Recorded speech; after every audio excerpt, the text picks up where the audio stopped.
लग्नाच्या पहिल्या रात्री एका बंद खोलीत मनीषा खूप घाबरली होती. दरवाजा उघडल्याचा आवाज आला तेव्हा तिचा नवरा सुधीर हा खोलीमध्ये आला आणि पुन्हा दार लावून घेतले. त्यावेळी मनीषाचे हातपाय थरथर कापू लागले. पूर्ण घामाघूम झाली. तिची अवस्था पाहून सुधीर बोलला, "काय झालं मनीषा, तुला बरं वाटत नाही का? तब्येत ठीक आहे ना तुझी? डॉक्टरकडे जाऊया काय?" त्यावर मनीषा बोलली, "मी ठीक आहे. आज दिवसभर खूप धावपळ झाली, तर मग थोडं अस्वस्थ वाटत आहे. तू आराम कर, मी इथेच आहे. काय वाटलं तर मला सांग." असे बोलून सुधीर कोचवर खाली येऊन झोपला. दुसऱ्या दिवशी सकाळी सुधीर कामाला निघाला तेव्हा मनीषाला जाग आली. न काही बोलता ती स्वयंपाकघरामध्ये निघून गेली.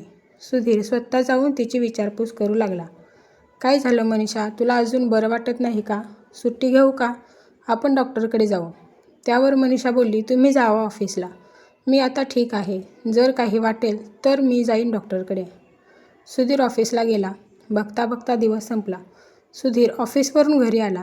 मनीषा तिच्या रूममध्ये शांत बसली होती.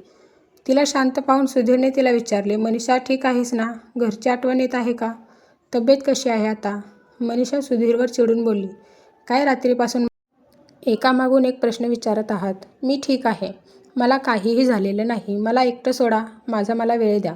मी इच्छा होईल तेव्हा तुमच्यासोबत बोलेन." सुधीरला काही समजेनासे झाले की असं काय झालं असेल की मनीषाचा मूड असा असावा. मनीषाला कोणाचा तरी कॉल आला म्हणून ती निघून गेली. जेवणाची वेळ होत आली तरी मनीषा घरी परतली नाही. तिला सुधीर वारंवार कॉल करत होता पण तिचा फोन व्यस्त लागत होता.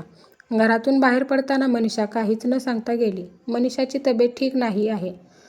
मनीषा ठीक असेल ना, या विचाराने सुधीर पण घरातून बाहेर पडला. घराच्या आजूबाजूला जवळपास सगळीकडे शोधले पण मनीषा काही भेटली नाही. तो घरी परतला तर मनीषा रडत होती. सुधीरने "कुठे होतीस?" असे विचारल्यावर मनीषा ढसाढसा रडू लागली. सुधीरला काहीच कळेनासे झाले. त्याने तिला घरामध्ये नेले, शांत केले आणि नंतर शांतपणे विचारले, "तू आल्यापासून बघतोय, मला ठीक वाटत नाहीस. तुझी खरंच तब्येत ठीक नाही की काही दुसरा प्रॉब्लेम आहे? मला तू सर्व खरं सांगू शकतेस.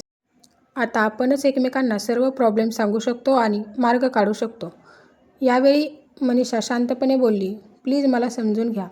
ती थोडा दबक्या आवाजात सुधीरशी बोलू लागली, "माझ्याकडून खूप मोठी चूक झाली आहे. ती मी आजपर्यंत कोणाशी शेअर केली नाही. माझ्या आईवडिलांसोबत पण नाही.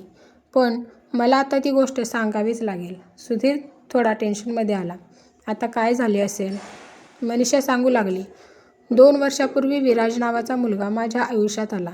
आपण लग्न करू, आयुष्यभर एकत्र सुखात राहू. मी तुला कधीच सोडणार नाही." असं बोलून त्याने मला प्रपोज केला आणि त्याचे ते शब्द ऐकून मलाही वाटलं हेच तर पाहिजे आयुष्यात, बाकी काही नको.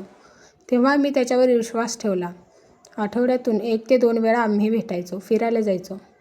मी खूप खुश होते त्याच्यासोबत. खूप मनापासून प्रेम केले त्याच्यावर. थोड्या महिन्यांपूर्वी त्याला मी लग्नासाठी बोलले. असे पण अधूनमधून बोलायचे, पण तो पुढे करू लग्न असे बोलून टाळायचा. पण मला वाटायचं असेल काही कारण म्हणून मी विश्वास ठेवला. पण थोड्या दिवसांपूर्वी जेव्हा मी विचारलं तेव्हा तो माझ्यावर ओरडला, "काय सारखं लग्न लग्न लावलंय? खुश नाही का माझ्यासोबत अशी तू?" त्यावेळी मी त्याला खरं कारण सांगितलं की माझ्या पोटात तुझं बाळ आहे, त्यासाठी मला लवकर तुझ्याशी लग्न करायचं आहे. त्यावर तो मला बोलला की "पोरं बाळ लग्नानंतर करू, हे बाळ आता खाली कर." पण मला हे मान्य नव्हते. तेव्हापासून तो माझ्याशी बोलायचं बंद झाला. कधी भेटला नाही, कधी कॉल मेसेज नाही. माझ्या घरी पण हे माहीत नाही त्यांनी माझं तुमच्यासोबत लग्न लावले. त्याचा मगाशी कॉल आला होता तेव्हा तो मला बोलला की त्याचे माझ्यावर कधी खरं प्रेम नव्हतंच. एवढे दिवस तो फक्त माझ्या भावनांशी खेळत होता. हे सर्व ऐकून मला आता समजत नाही की मी आता काय करू. सुधीर हे सर्व ऐकून सुन्न झाला होता. त्याने मनीषाला थोडा वेळ मागितला आणि आपण उद्या बोलू असं सांगितलं आणि दोघेही तसेच झोपी गेले. दुसऱ्या दिवशी सकाळी भांड्याचा आवाज येतोय म्हणून हे पाहण्यासाठी मनीषा किचनमध्ये गेली. तिथे सुधीर जेवण बनवताना दिसला. मनीषाने विचारलं, "एवढ्या लवकर उठून तुम्ही जेवण का बनवत आहात?" "सोडा, मी करते." सुधीर बोलला. "मनीषा राणी, तुम्ही आराम करा. जेवण तयार झाले की मी तुला उठवतो." रात्री दोघेही न जेवता झोपलोय.